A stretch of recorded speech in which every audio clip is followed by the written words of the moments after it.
Le -28 Roupi Sarmat, souvent désigné par son surnom occidental, Satan II, est présenté par la Russie comme un missile balistique intercontinental lourd de nouvelle génération destiné à remplacer les anciens R-36M Satan. Conçu pour porter des charges multiples et variées, il repose sur une architecture à propergol liquide qui lui confère une grande puissance et une flexibilité de trajectoire, y compris la possibilité, selon les informations publiques russes, d'emprunter des trajectoires suborbitales et quasi-orbitales afin d'éviter ou de contourner certains systèmes antimissiles. Sa mise au point s'inscrit dans une logique de modernisation de la composante terrestre, réservoir stratégique russe et dans la volonté de maintenir une capacité de pénétration face aux défenses balistiques adverses. Sur le plan des performances, les chiffres communiqués publiquement évoquent une capacité d'emport très élevée. Le Sarmat serait capable de transporter plusieurs têtes nucléaires MIRV ou une combinaison de têtes et de charges conventionnelles d'accompagnement, offrant ainsi une grande souplesse opérationnelle. La portée théorique est intercontinentale, permettant des frappes n'importe où sur la planète depuis le territoire russe. Les caractéristiques précises, nombre exact de têtes MIRV, rendement et configuration, restent sujettes à variantes selon les sources et à une part de communication stratégique destinée à dissuader un adversaire potentiel. La mobilité et la mise en œuvre du système visent surtout la résilience, montée sur des silos modernisés et appuyée par des infrastructures de commandement adaptées. Le Sarmat est présenté comme plus difficile à neutraliser qu'anciens systèmes. Les Russes ont mis en avant des améliorations en matière de guidage, d'ergonomie de maintenance et de cycle de lancement afin de garantir une posture crédible et persistante. De plus, la modernisation des procédures et du contrôle des forces stratégiques permet, selon Moscou, d'assurer une capacité de riposte survivante en cas de crise majeure. Sur le plan géopolitique, le Sarmat joue un rôle avant tout symbolique et stratégique. Son existence et son déploiement progressif servent de levier de négociation et de signaux dans les relations internationales, notamment vis-à-vis des États-Unis, de l'OTAN et des pays dotés de capacités antimissiles. Pour les analystes occidentaux, le Sarmat illustre la course à la modernisation des arsenaux nucléaires et relance des débats sur la stabilité stratégique, les doctrines d'emploi et la valeur des officines de défense antimissiles face à des vecteurs aux trajectoires imprévisibles.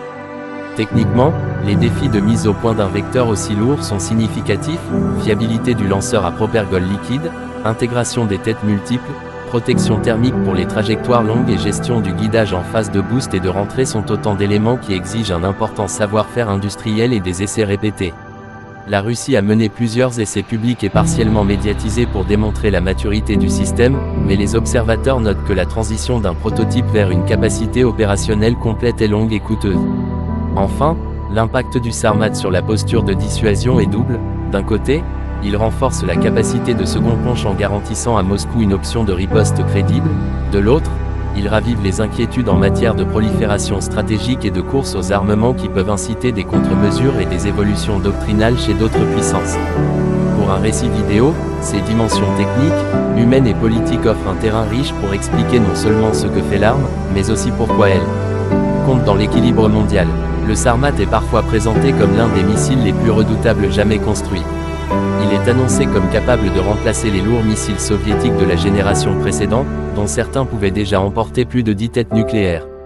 Sa masse au lancement est estimée à plus de 200 tonnes, ce qui en fait un géant technologique. Son lancement à partir de silos profondément enterrés et modernisés accroît sa résistance à une frappe préventive, car ses infrastructures sont conçues pour absorber des chocs massifs avant de pouvoir encore lancer le missile. Cette robustesse fait partie de la stratégie russe de capacité de seconde frappe. Même en cas d'attaque surprise, une partie de l'arsenal survivrait pour riposter. Une particularité qui fascine les analystes est la possibilité, avancée par la Russie, d'utiliser des trajectoires atypiques, par exemple via le pôle sud. Cela signifie que le missile ne survolerait pas nécessairement les zones couvertes par les radars et systèmes antimissiles américains, habituellement orientés vers le nord. Cette capacité à choisir des routes inattendues rendrait extrêmement difficile la tâche de défense. Dans le langage de la dissuasion, cela s'appelle « assurer la pénétration », c'est-à-dire la certitude que le missile peut atteindre sa cible malgré les boucliers adverses.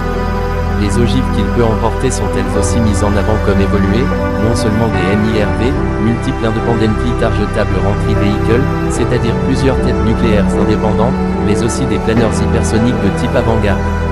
Ces engins, capables de manœuvrer à des vitesses extrêmes dans l'atmosphère, compliquent encore la tâche des défenses. Si cela se confirme, le Sarmat deviendrait un système combinant la puissance brute d'un missile lourd et la technologie futuriste des planeurs hypersoniques. Sur le plan politique, chaque essai de Sarmat est accompagné d'une forte mise en scène médiatique par Moscou. Le message est clair, rappeler que la Russie reste l'une des seules superpuissances nucléaires capables de frapper n'importe quel point du globe. En pleine période de tension internationale, ces démonstrations servent à renforcer l'image de force et à décourager toute tentative d'affaiblir la dissuasion russe. Certains analystes considèrent d'ailleurs que la communication autour du Sarmat est presque aussi importante que son usage militaire potentiel. Cependant, les observateurs occidentaux rappellent que le déploiement d'un tel système n'est pas instantané. Les coûts de production, la logistique des silos, l'entraînement des équipages et l'intégration dans le système de commandement stratégique sont autant de facteurs qui ralentissent sa mise en service complète. De plus, la dépendance au propergol liquide rend son entretien plus complexe que celui des missiles à propergol solide utilisés par d'autres puissances. Mais malgré ses limites, le Sarmat reste perçu comme une vitrine du savoir-faire technologique russe et comme un symbole de continuité de la doctrine de puissance nucléaire héritée de l'URSS.